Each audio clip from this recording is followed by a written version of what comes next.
ကိုဘွားကစာယူကာလာတဲ့ကျွန်တော်တို့ရွာကကွယ်မနူးမနှံ့မလင်မဝဲကျွန်တော်ညီငယ်လေးတချို့တဲခွဲလာကျွန်တော်ကြားဘူးရဲ့အစ်ကိုကပိုင်းနိုင်ကံလေးရသူရဲ့တဲနှလုံးကိုလူရောက်တာအလင်းညာခံခဲ့ရတဲ့ကွယ်သွားဟောပြန်တော့အတဲပါဘူးလေကောင်းလို့ရပြုရဲ့ကျွမ်းလာတဲ့ညီလေးတို့ရဲ့မင်းတို့အတွက်ကိုကလတားချင်မယ်မြို့ကြီးသူဆိုတာကဘာသာတည်းလဲတွေ့ကြပြီကပါမြို့ကြီးသူရဲ့ဒီကုန်းအတူရောရဲ့မင်းတို့နဲ့မာယာကျိတ်လို့ပုံရင်ပြမတော့ပြန်တော့မယ်ကျိုင်းရကနာလာတယ်ကျွမ်းလာတဲ့ညီလေးတို့ရဲ့မင်းတို့အတွက်ကိုကလတားချင်မယ်မြို့ကြီးသူဆိုတာကဘာသာတည်းလဲတွေ့ကြပြီကပါမြို့ကြီးသူရဲ့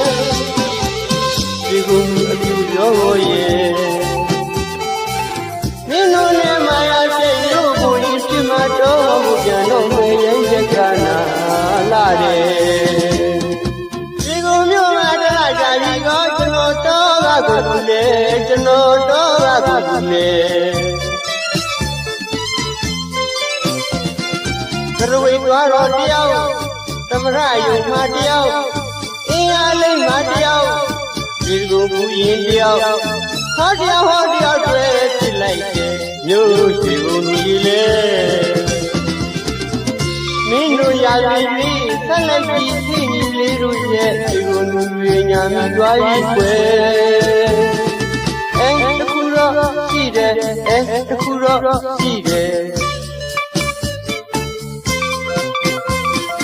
သာဝဘုံကြီးဝယ်ခိုင်းလိုက်တဲ့ကတ်ဖို့ရဲ့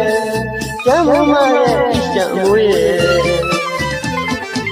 တွားရောက်ပြီးယူလာခဲ့တဲ့ကျွန်တော်ရဲ့ငွေရဲ့အခုပေါင်းလိုက်ရင်ငါတော့ကြော်ရဲ့ဒင်းတို့ကိုကြည့်ရင်ပြီးရှူရင်တက်တောင်းခဲ့ပြီဘောကွယ်ဒီလောက်တော့ရှိမှာပေါ့နော်ကွယ်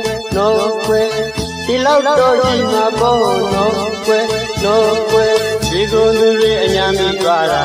အဓိကမူလားအကွယ်လဲဟုတ်တယ်